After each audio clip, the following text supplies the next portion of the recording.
You're listening to The Briefing, first broadcast on the 14th of April 2026 on Monocle Radio.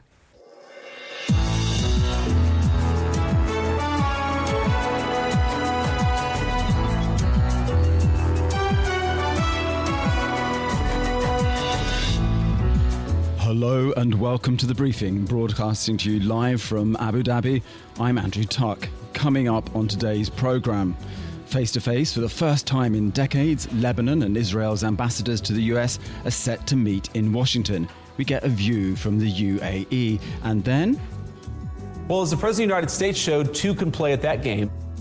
A tit-for-tat approach from the US as their blockade of Iranian ports comes into effect. Plus, we take a look at the global papers from London, get a taste of the world's biggest wine fair in Verona, and talk design right here in Abu Dhabi. All that right here on The Briefing with me, Andrew Tuck.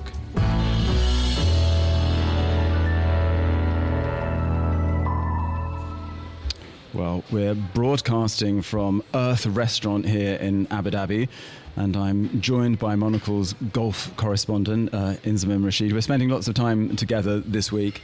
Inzamam, the headlines, the news ticker is non-stop in this part of the world at the moment. We're going to be talking in a moment about the talks that are happening between Israel and Lebanon in Washington, D.C. But what's caught your eye as well today? I think, we've been busy throughout the day, and you just realise that the news, particularly around this conflict, is non-stop. There's always new lines coming out, and it's quite difficult sometimes to stay across it in its totality. And so, just keeping across the news, the blockade is obviously something that's been in the headlines since yesterday, since President Trump decided that he would bring ships in to block Iranian ships and vessels leaving the ports and arriving there. And then today, and this update, which we will talk about now in detail, about the Israeli and Lebanon meetings that will take place in Washington, D.C. The first time these two countries will essentially be meeting in decades. And I think, we already had historic talks over the weekend between the US and Iran inside Pakistan. And once again tonight in the US, we'll be having historic talks too. Well, I'm delighted to say that we are actually now joined by Yossi Avraham Shelley, who's come to give us a bit of an update on what's happening in Washington. Ambassador, let's start with the talks that are happening in D.C. There are no diplomatic relations between Lebanon and Israel. There haven't been high-level talks for many years. We saw the difficulty of bringing different parties together in Pakistan at the weekend. Trying to get something done in a few hours proved very difficult. Do you have any hopes for these talks happening in Washington, D.C.? You are talking about the talks between your ambassador to D.C. and also the Lebanese ambassador. Look, the Lebanese have to take their consideration how they have to run their country. They cannot be a part of a government. It's not. Actually, it's like canton. The Hezbollah is heading party, other party. Someone have to run the business. If they really will take care of it, and we help them without any coordination, of course, to disarm the Hezbollah, actually is the problem. So we can talk about. We never had some real fight with Lebanon. There are no territories. In 2000, we left what we call the Litani region. So we can go back.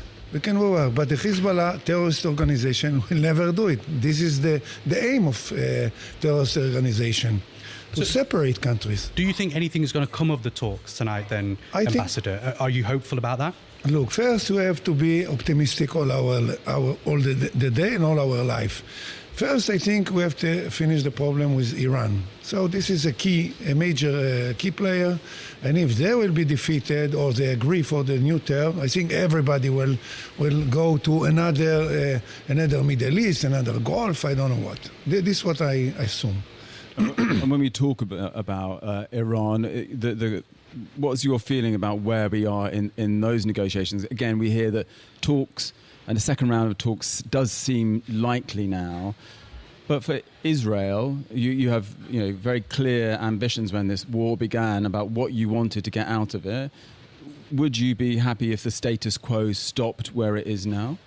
No, of course not. We started, first we didn't start. In March, the first time Iran attacked us, like 460 missile, ballistics.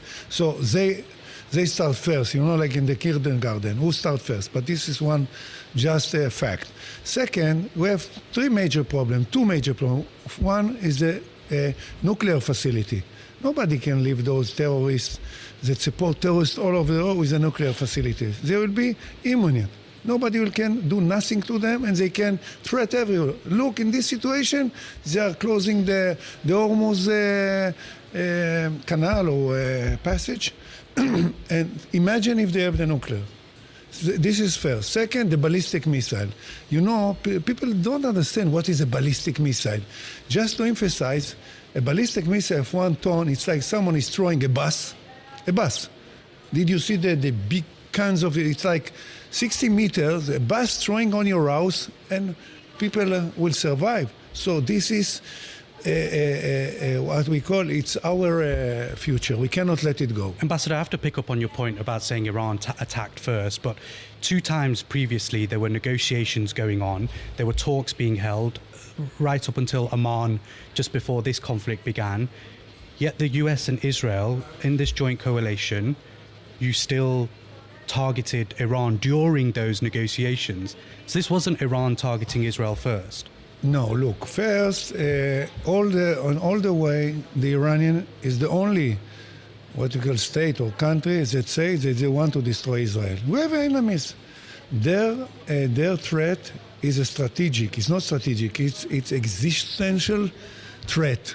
We have problem with neighbor. We have obstacles, but it can be resolved. We have peace with Egypt, with Jordan. We have a lot of what you call fights or whatever conflicts, but we can arrive. If someone starts and said, I want to eliminate you, you cannot stay and okay, let's wait. So this is, and we actually, we do some, we did a few things before, but not massive, like bombarding the civilization. Look what Israel is doing. It's not actually hurting the civilization. Tell me, do you think that both the US and Israel perhaps misunderstood the strength of the Iranian regime? Because it seemed clear that President Trump hoped that 1 or 2 hits would destabilize the regime enough that it would collapse, that you would have a new order come forward. But in fact, the regime has proved incredibly strong, and it just seems to have more and more cadres who step up and take these positions of strength. And it hasn't held its hand up and said, we're defeated. In fact, as you said, it's blocked the Straits of Hormuz, enforcing again Donald Trump to take more steps this week to try and counter what the Iranians are doing. Look, I don't know why you say they have strength. A few months ago, they butchered 40,000 of their people. This is not a regime. This is a regime, a terrorist regime. He's only positioned himself by force. If you will stop and go for peace, nobody needs them. Actually, the potential to make a change of the government is on the Iranian people. But you give them the opportunity to see what did they do and what we are doing. We just wanted to eliminate their capability to destroy us. That's it. You haven't done that yet, have you? I think that we reduced like 60-70% of the abilities. And now they have to reconstruct. We destroy all the facilities of the enrichment of uranium. This is very important, all the centrifuge. And of course, we cannot make the cat and mouse to see if they will dig more deeper and then they are safe. They don't want to stop. If they don't want to stop, we cannot stop. So then why are we still in this war? If you believe that you've achieved a lot of things throughout the last 6 weeks, why are we still fighting? Why is Israel still attacking? Israel is not attacking. Israel is defending. This is, you have to understand. We want one thing. They have to say, here is the nuclear, the plutonium, the nuclear facility. We don't want to destroy you. If they do this, war, game over. But why to hide it and to put in other if you don't want to use it? Why to produce ballistic missiles for 3,000, 4,000, 5,000 kilometers? Why? We don't have border. If you say, okay, I need my protection, okay, you have missile 200 meters, 2 kilometers, 1,000 kilometers. Why to achieve 4 and 6? You see, they struck the facility 4,000. I don't remember the islands that they, Diego Garcia. 4,000 kilometers. So what it mean? If you hurt me or you don't listen to me, you don't obey me, I will attack you. They don't have problem to attack and to kill people. If people kill and butchers their own people, so who is an Israeli or an American or a tourist? There's nothing. Look what they done here. Can I ask about the ceasefire, if I may? Yeah, of this course. ceasefire, which was announced, a 2-week initial ceasefire. On the day of that announcement, Israel continued to target Lebanon. In fact, in 10 minutes, there were more than 300 people killed with more than 100 attacks inside Lebanon. Why did Israel still target Lebanon in the first few hours of a ceasefire? First, the ceasefire didn't contain Lebanon. Lebanon is another region. It's another conflict. But Pakistan said it did. The mediators said But it did. Pakistan, what? They're commanding now what is in the conflict and what outside? They were the mediators. They were there. The mediators, that the minister, the secretary of Foreign Affairs said we have to eliminate Israel. This is a fair player. Just listen to this. Did you hear someone from Israel say they want to eliminate Iran? Only capabilities, military capabilities, that's it. And actually, why Iran is not affected? People are building our collapse. Because we are not doing it. Before attacking a facility, we send some flyers, go out, you are living in Lebanon. The Hezbollah is a proxy of Iran. And we will not have them to make like a joint. Now we are the same. It's another place. But women and children aren't. They don't fight for Hezbollah. They're not a proxy of Iran, and yet you still killed women and children inside Lebanon that day of a ceasefire was called. Look, if I'm an international terrorist and I'm interviewed here, and people think that we must kill this guy because we have a huge effect, and you are harboring me here, give me the platform, so you have to claim to you, not to me. Ambassador, can I ask you one final thing? The Abraham Accords, which regulated relationships, set up diplomatic relationships between you and the UAE, between Israel and the UAE. Quite remarkably, they've held strong through the period of Gaza. There's been certainly disagreements. It doesn't mean that everybody is on the same page. Have you been surprised at the survival of these accords and that the UAE has remained on discussion friendly terms with Israel? Look, the Abraham Accords have a lot of challenges. Usually you start something and you see the challenges during the 5 years that already passed.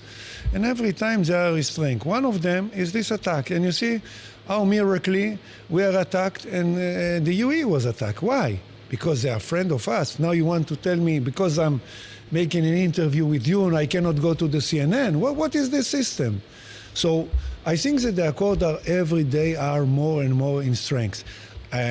Fortunately, you see that in the war we have the mutual goals to protect the civilization, to increase the economy. So actually, why they attack the UAE? Did you ask yourself? I thought, why? They didn't attack them because they are jealous. Look what people with good leaders can make. The PB, the people, look outside and go to Iran to see all the abandoned. They put billions just to make a terror machine, a terroristic machine to destroy others. So they are jealous. And usually things that are jealous act in this lunatic way. And you think you'll be stronger friends with the UAE post this conflict? I think this is for sure. Why not? If we have mutual goals to increase our economy, to defend our people, we have also, not the UAE, we have Morocco, we have Kazakhstan, it will increase because you want to be with the good guy or the bad guy, the terrorist. I think everybody wants to be good. I want to be good, you want to be good. You don't think, what I do, the ambassador is coming, maybe we'll kill him today. No, this is a bad thinking. We are civil servants, let us do the job, and you run your country good. Well, Ambassador, forthright views and lots we could have continued to talk to you about, but thank you for joining us here. That was, of course, Ambassador Yossi Avraham Shelley. One last word. Please, one word, the Hormuz now is closed.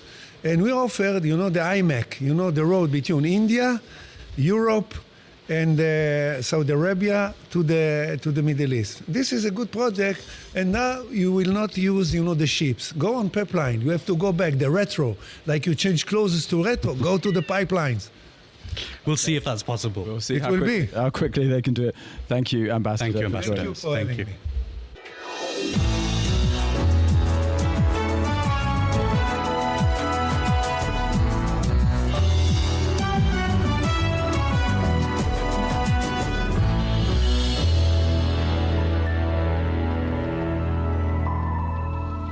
Well, let's go to London now and to our studio at Midori House, where Georgina Godwin has been looking at what's in the global papers beyond what's happening here in the Gulf. Georgina, I think you're going to talk about somebody we recently, in this current issue that I think is still on newsstand, Mark Carney. He's had some good news. Absolutely. And he also, prior to this good news, sat down with our own Tyler Brûlé for this wonderful filmed interview that you can see through our website, where he was basically laying out what he would do if this circumstance arose, and now it has. So what's happened is that his Liberal Party have secured a parliamentary majority after key by-election wins and a string of opposition defections. So this means that they now have control of the House of Commons.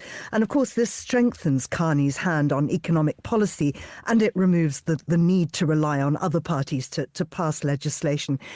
I mean, basically, he's going now from I guess you could call him a cautious, steadfast operator into a fully empowered one. There are no excuses now about needing opposition support.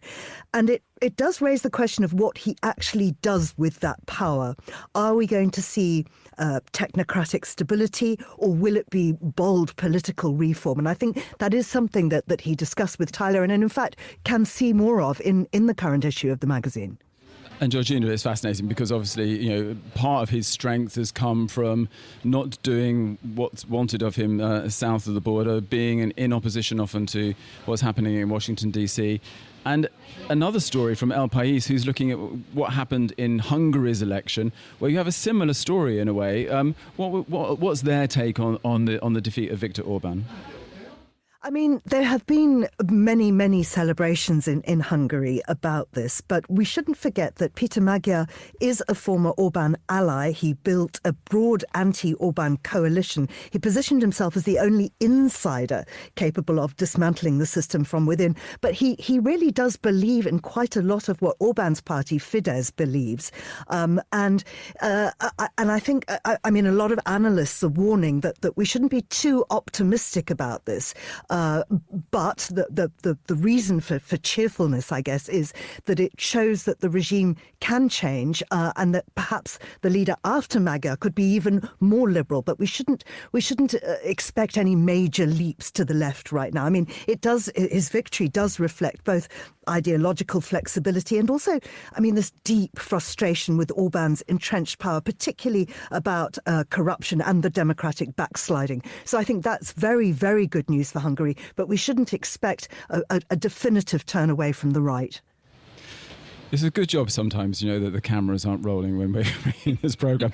The ambassadors returned for a photo opportunity, so we were doing like two things at once. But I was listening to every word you said there. So we're going to talk media now, because The Economist, famous for not putting bylines on its stories, has had a change of heart. It's going to put a few people back in the spotlight, it seems.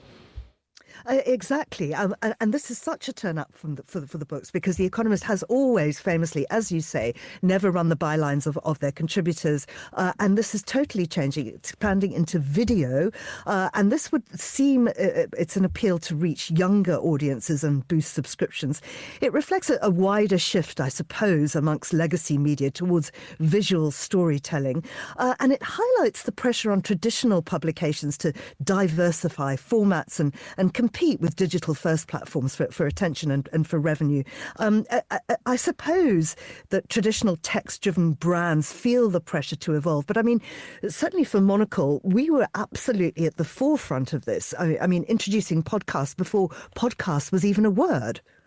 And I would just say, Georgina, that there's also another alternative, that is putting the wrong byline on a story, which I'm afraid to say in the very early days of Monocle, we did it a couple of times with the kind of classic effect of renaming one or two of our correspondents even. But just quickly, finally, the Times, small talk, how's the weather, Georgina, all that kind of stuff. We like it seems. It does. The Times says research suggests people enjoy small talk more than they expect, even when conversations seem mundane. So the findings highlight how everyday interactions play a key role in connection and well-being. And it flips that common assumption that small talk's painful. Because apparently, once you get into it, you do enjoy it. It suggests we systematically underestimate how much humans need low-stakes social interaction. And I guess there's a wider implication for increasingly digital lives that we may be starving ourselves of a casual connection. And I suppose to bring that back to media, it's a reminder that not every conversation needs to be profound to be meaningful. And since you ask, it's lovely and sunny here, Andrew. Well, if you ask the question here, it's probably not much fun because it's sunny again. It's sunny again. Anyway, well, it's good news for me because I've got lots of banalities that I can trot out on any day. So I think I'm going to be rather popular in the future. Georgina, as always, thank you for joining us from London. Now, we're going to return to one of our top stories today, which is the US blockade of Iranian ports, which is continuing as Pakistan pushes to get the two sides back for round 2 of negotiations. The ding-ding bell is going. Well, I'm joined now by Rory Reynolds, who's the assistant editor-in-chief at The National, and also, of course, Inzman Rashid is here as well. Rory, thank you. Your newspaper has been a great source of information to us over the last couple of days. We're delighted to have you here. We were talking to Inzman earlier on in the day about the blockade and the latest. We saw one ship, it seemed, go through, and we don't know if that was a Chinese ship or whether the US was concerned about stopping it. What's the latest on that blockade? So I thought that I might have a clearer answer for you on day one, but actually it's a lot of confusion as expected. So there are some reports that 3 ships have passaged or managed to, or in the process of passing the Strait of Hormuz today. The common theme seems to be that they are Iranian linked, but not stopping at Iranian ports. Some of them are Chinese linked. And for one reason or another, which we don't understand yet, it seems that the US is willing to let them pass. It doesn't seem like it's possible they slip through. So that is, in the sort of day one, that seems to be what's happening. Now, what we don't know is, if this could spread to the point where the US is willing to let a lot of ships through that have no connection to the regime, or ships carrying essential oil to allies, for example, in Asia, who are feeling the effects of 6 weeks with no fuel whatsoever. So maybe even at this point in time, we will see the blockade ease in the favor of US allies, but it's hard to say. We're a few hours in. The big question is how does a vessel actually stop another vessel from passing through? I think President Trump had said, it'll try and seize some of the vessels. It'll try and board some of the Iranian vessels that are coming in and out of the port. I mean, is that physically possible on that waterway? I mean, this is a man who, pioneered gunboat diplomacy. So I think any military acting, on behalf of the White House will find a way. The US has enough ships in the area to keep a very close eye on things. We don't quite know yet. It doesn't seem that any ship has had a shot across the bow, as it were. But it's not beyond the realms of possibility that might happen.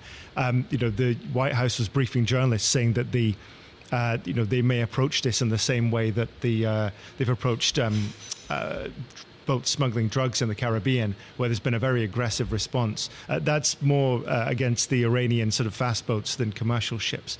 But they've already put themselves in this very aggressive posture. But again, it's just a few hours into the blockade, and it remains to be seen how they will treat vessels that they don't like, sort of like what they're doing or not. It seems to be a kind of display of hard power. But can I ask you, the other thing we're interested in, obviously, today is we're hearing, as we were just saying, the Pakistanis say, could there be a round 2 of talks? And we're even hearing from the US that maybe all is not lost. This story, I think people are trying to get it to move, in the time span of like a movie or something. Shouldn't it be over now? We need an interval and go home and have our dinner.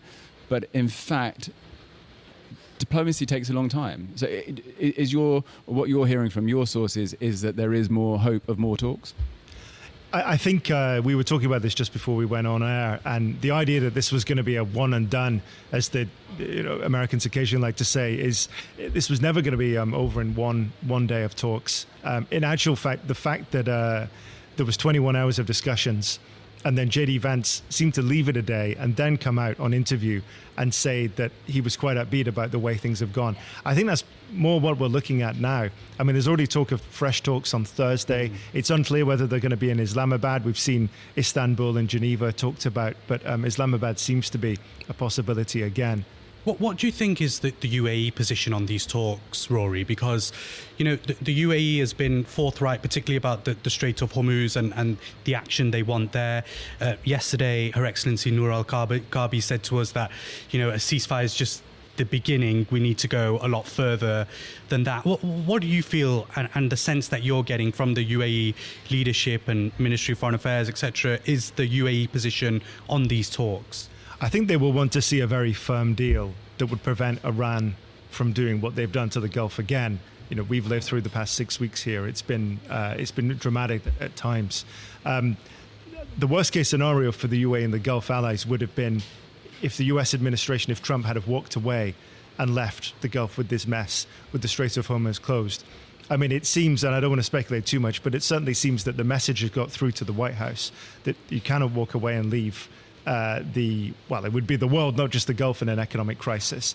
You know, the world isn't geared up to lose 15% of the oil and gas that flows through Hormuz, 20% in some months. So, but to your original question, the UAE will want to see Iran, some sort of deal that would prevent the manufacturing of ballistic weapons en masse. But and that is likely to be on the table when the US and Iran meet again. But, so the US wants 20 years, no nuclear, and this amount of ballistic missiles. Iran will agree to this. I mean, they will meet somewhere in the middle. And as always, diplomacy is often quite drawn out and not very glamorous. But, the end result will hopefully be something in the middle that will give the Gulf states some sort of peace for the next couple of years. Because there's a huge amount of rebuilding to be done, both here and in Iran, obviously. Maybe if the next round of talks take 26 hours, then that totals to 47. Maybe an hour for every year that the two countries have been in hostilities. Maybe that's the maths. Who knows? Well, Rory, thank you for joining. That's Rory Reynolds, who's the Assistant Editor-in-Chief of The National, and you're listening to The Briefing on Monocle Radio.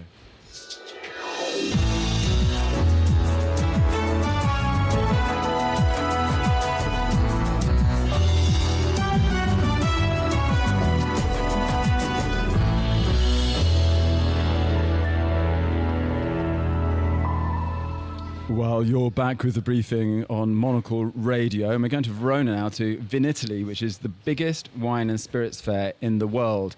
Now, Ivan Cavallo, Monocle's correspondent in Italy, is there for us, and he's already been doing some sampling. Ivan, after 2 days, I'm pretty surprised you're still standing and coherent to come on to a radio program, but just tell us, what are the highlights, and what's the significance of this fair? Well, Andrew, good afternoon. This is a key industry. Giorgia Meloni, the Italian Prime Minister, arrived today to show her support. This is an industry that exports, almost 8 billion euros of goods. There's a lot of surprises. Besides the well-known producers, whether it's Tasca in Sicily or Antinori in Tuscany, you find little gems. I discovered yesterday a family that's on the Appian Way just outside Rome, where their family has provided 4 popes to the Vatican, but they're doing some Semillon, some Cabernet, and it was a great discovery. So there are little gems, and then of course there are some big producers like in Franciacorta. There's the sparkling wines from Berlucchi. So you get a great variety here at Vinitaly. And just paint a picture for us. Does it take place in a trade hall? Is it dotted around the city? Is it in wine bars? Where does this unfold? It's quite a big fairground here in Verona. So there are many halls. I'm actually talking to you now from Sicily, Hall 2. There are 4,000 exhibitors. So it's a lot to cover in 4 days. You have to kind of pick and choose. Some years I go for a region, or I go maybe towards more white wines. It just depends on the newcomers, because there are always, of course, newcomers here, and that's a great news. People that used to maybe sell their grapes. I met a woman from Campania who's doing a Fiano di Avellino, and now for a few years she started to make her own wines from 3 different vineyards, and she's selling abroad, and she sells to the U.S. She's not discouraged, which is I think good news. And just tell us, consumer trends, in most markets for wine, we're seeing biodynamic wines, organic wines pushing forward. Not maybe the delight of everybody, including myself sometimes. But tell me, is that also a strength of Vinitaly this year? No, for sure. I think a trend is, I was talking to a gentleman from a U.S. importer called Small Victories, and he was saying, people are looking for lighter alcohol because, maybe their diets are now smaller portions, less meat during the week. And so they want some lighter wines, not say those heavy reds. But he has, for example, from Brunello di Montalcino, he has a producer that's very up higher in elevation, which wasn't desirable before. But these wines produce lighter style wines. And it's something that his clients in, say, the New York and New Jersey area are happy to have. So I think there's a lighter trend in terms of maybe 12% alcohol, 12.5% is something that people are looking for. A wine that you can open before dinner, and then it goes through your meal, and you're still drinking it maybe after dinner. And perhaps lastly, just tell me, what are these half-glass options? I don't like the sound of that at all.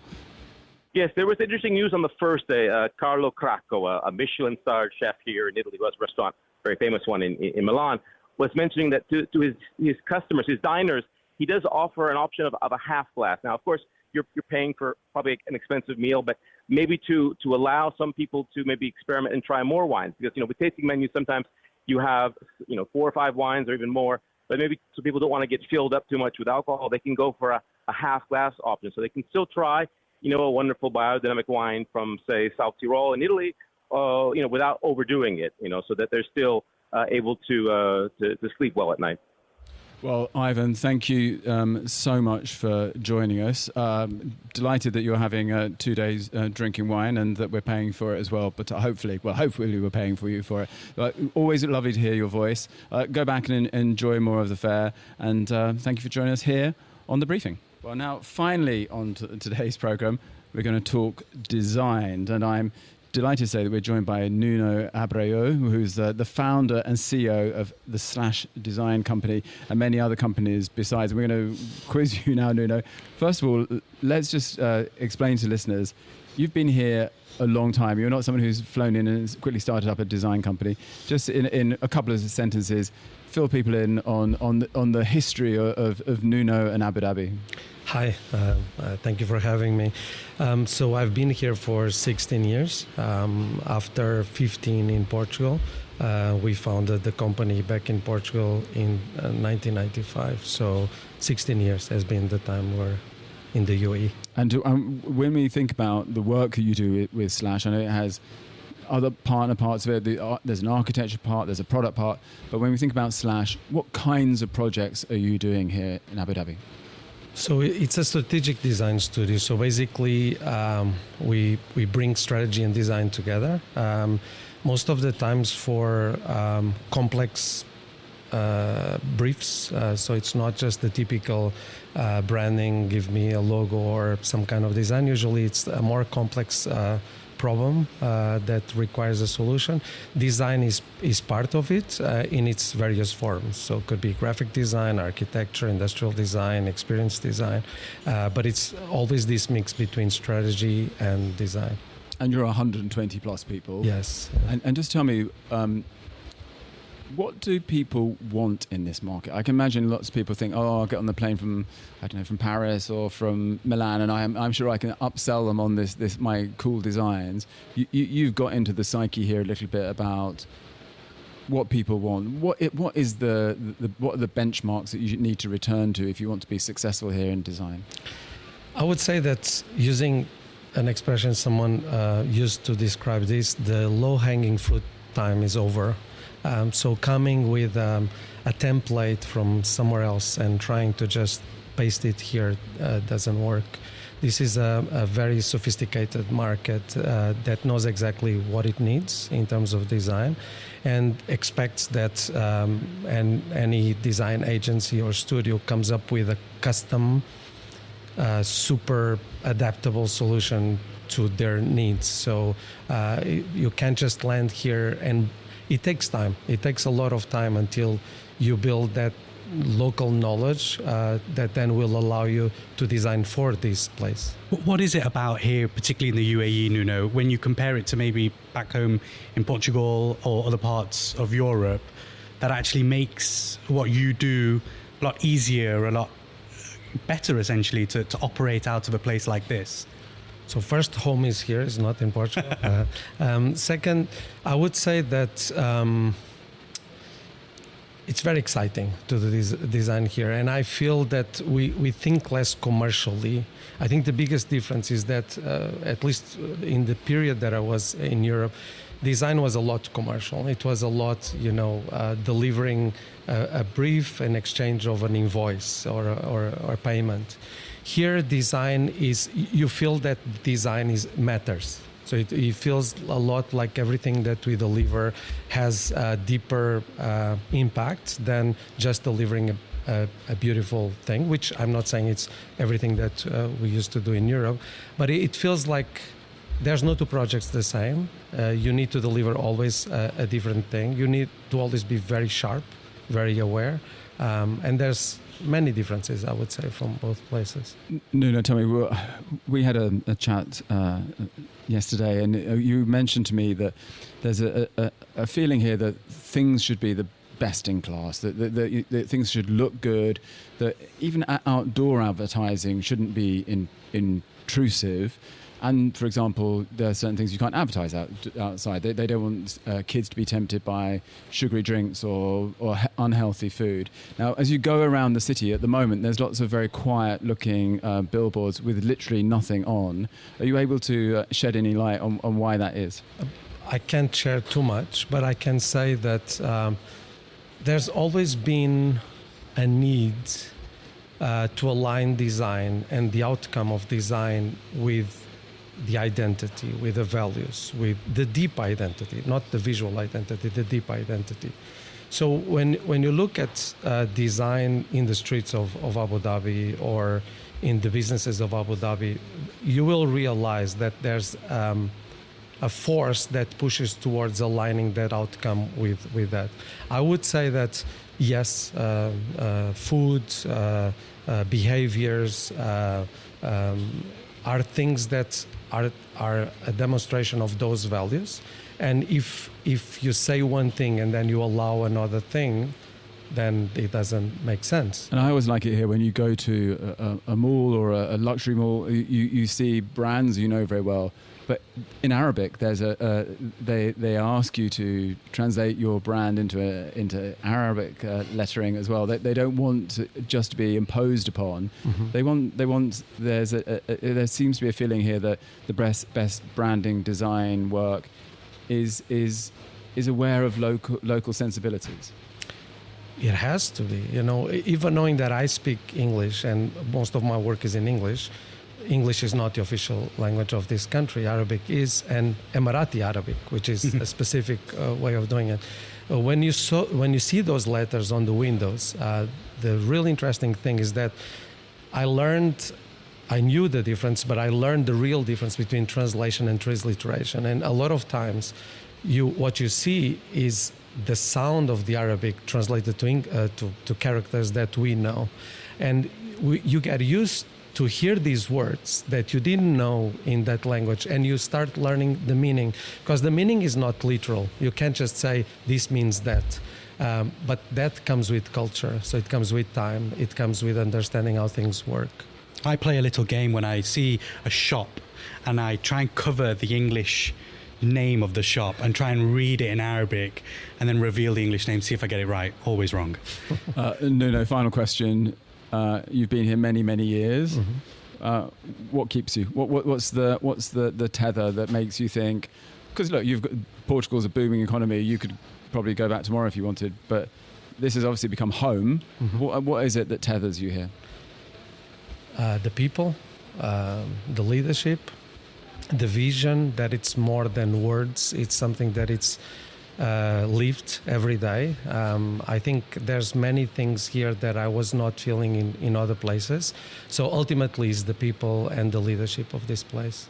Well, Nuno Abreu, thank you so much for coming to talk to us here on The Briefing. And well, that's all for this edition of the show. So thank you, first of all, to our golf correspondent, Inzaman Rashid, who's been here holding my hand. Not literally, I'll point out. It was also produced by Tom Webb and by Angelica Jobson. Researcher was Josefina Gomez, and our studio manager were Steph Chunguru and also Lily Austin. And also a thanks to our host today, Earth Restaurant, Casa Al Hosn. Try the buttered chicken, I'm told. I don't eat chicken, but anyway, I'll try the buttered fish maybe. The briefing is back tomorrow at the same time, and we'll be broadcasting from Dubai. I'm Andrew Tuck. Goodbye, and thank you for listening.